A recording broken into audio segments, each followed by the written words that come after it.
Bonjour, vous êtes devant cet écran. Je vous salue tous au nom de Jésus. Tout ça pour dire qu'il y a un moment déjà que le frère Christophe m'appelle par téléphone et pour que je puisse donner mon témoignage de comment j'ai pu rencontrer le Seigneur. Parce qu'il est important de pouvoir témoigner pour la gloire de Dieu.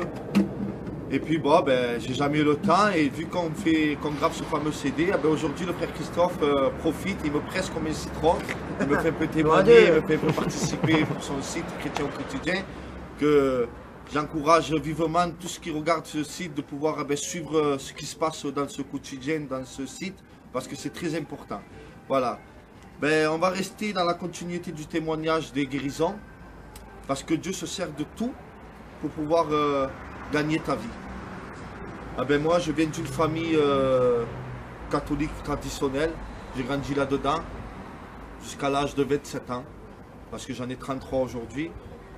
Et puis, tout allait bien. Vous savez, ce monde me donnait ce que j'avais besoin. J'avais le boulot, j'avais pas beaucoup d'argent, mais j'avais de l'argent, je voyageais, ma famille était en santé. Et puis un jour, à 26 ans, j'ai rencontré ma femme et puis on s'est mariés. C'était tout le contraire de ce que j'étais. Moi, je ne croyais pas en Dieu, je ne pratiquais rien du tout, je ne croyais en rien. Je croyais en ce que j'étais, un mec débrouillard qui aimait travailler, qui gagnait son argent. Et puis ma femme, c'était une fille de pasteur et toute sa famille convertie depuis des années. Et puis un jour, on était mariés et tout ça. Et pour lui faire plaisir, j'allais un peu à la réunion de temps en temps pour lui faire plaisir et tout. Et je commençais à comprendre ce qu'était un peu le Seigneur. Mais pour être franc avec vous, je le dis à ma honte, c'est pas pour autant que j'avais donné mon cœur à Jésus. Et puis un jour est arrivée la maladie dans ma famille. J'ai ma soeur aînée. On a dû la rentrer d'urgence à l'hôpital dû à une douleur très très forte, intense à la tête. Et pour pas être long, on pensait que c'était une méningite, les docteurs. Et en fin de compte, elle avait une tumeur de 4 cm dans la tête. Et ça lui compressait le cerveau, donc ces douleurs qu'elle avait. Et puis on la garde dans une chambre et puis là, les églises se mettent à prier pour elle, parce que ma femme avait fait passer le mot. Et vivement, j'encourage tout ce qui passe par des problèmes de pouvoir se réfugier dans la prière. Parce que c'est une arme redoutable, ce que Dieu nous a laissé à nous, les enfants de Dieu. Et puis les églises sont mis à prier. Et puis moi j'allais voir ma soeur, et un jour que j'étais dans cette chambre, là, ma soeur était très angoissée, et on avait cette nouvelle, que c'était une tumeur, et que les docteurs ne savaient pas quoi faire, parce que c'était très délicat. Et puis je rentre à la maison, je rentre très angoissé, je me mets à pleurer, et puis ma femme, vu qu'elle allait, elle, aux églises, c'était une fille qui était née là-dedans, quoi. Elle savait à qui se confier, et où se mettre pour pouvoir prier. Et elle me voit rentrer, elle me dit qu'est-ce qui se passe, elle me voit angoissée en train de pleurer, elle me dit rentre dans la chambre et prie au Seigneur, et le Seigneur t'entendra. Vous savez, je rentre dans cette chambre, dans ma chambre, et là je m'assois par terre. J'ai dû prier des millions de fois, mais je priais parce que je voyais les autres prier, je voulais avoir cette prière que tout le monde avait. Et là pour une fois, je me pose au pied de Jésus. J'étais assis par terre et je dis au Seigneur, regarde Seigneur, tu ne peux pas faire ça. Tu vois que j'y vais à l'église et ma famille sont très dures. Et j'essaie d'expliquer qu'est-ce qu'on peut gagner avec toi, à ma famille. Et c'est déjà dur pour moi. Tu ne peux pas permettre ça. Et là, vous savez, on n'est pas des fanatiques. Hein. Une voix se fit entendre dans mon cœur. Et il me disait, cette voix dans mon cœur me disait, ne t'inquiète pas. Je la garderai.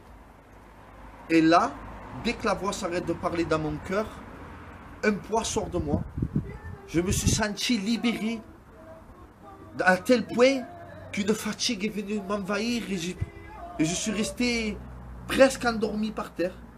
C'est pas le détail qu'il faut, c'est pas le détail qui va faire ma conversion, mais c'est un détail que l'année matin j'ai pu aller à l'église, à l'hôpital voir ma soeur. Et puis j'ai pu lui témoigner de ce que Jésus m'avait dit. Et ma soeur l'avait reçu. Elle me disait, c'est vrai, le Seigneur a pu te dire ça. Le Seigneur a dit qu'il allait te garder. Là, la porte de la chambre s'ouvre, les docteurs rentrent et la prennent d'urgence parce que cette tumeur, elle était enflammée, elle allait exploser dans sa tête. Ce qu'avaient dit les docteurs, alors ils devaient vite la rentrer au bloc. L'opération a duré toute la journée. Quand le docteur sort de la salle d'opération, il nous dit que ça s'est très bien passé, mais qu'il ne comprenait pas, parce que cette tumeur qui était enflammée était dure comme de la pierre. Ils ont dû l'enlever en morceaux. Par morceaux, ils ont dû l'extraire de la tête.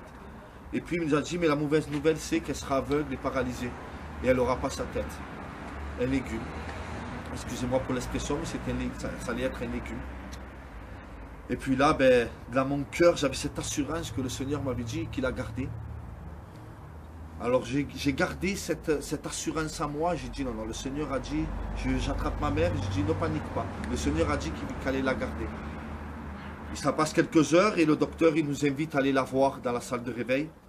Et puis là, on rentre dans la salle de réveil. Ma soeur a entendu nos pas.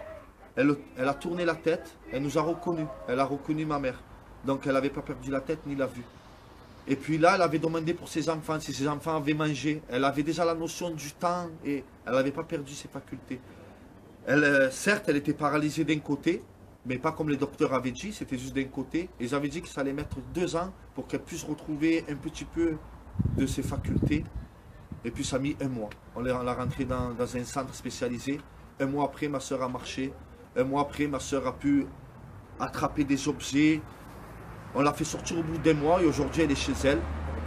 Et puis aujourd'hui elle s'occupe de ses enfants. Certes, la guérison ne l'a pas permis qu'elle a rencontré le Seigneur. Mais c'est pour ça qu'aujourd'hui je peux te dire ces quelques mots maintenant. L'important, je ne la donne pas la guérison de ma soeur. Parce que c'est à travers cette guérison que j'ai pu rencontrer le Maître aujourd'hui. Et je donne gloire et grâce au Seigneur. Parce qu'aujourd'hui ma vie est transformée. Aujourd'hui, je confie en lui. Je passe par des problèmes énorme parce que les enfants de Dieu doivent passer par le problème. Mais on ne le passe pas tout seul, on le passe avec Jésus. Alors toi que tu passes par des problèmes, je t'invite vivement de pouvoir te mettre à genoux et de demander et implorer au Seigneur qui vienne t'aider. Et c'est celui-là qui viendra t'aider, c'est Jésus-Christ. Voilà, que Dieu te bénisse.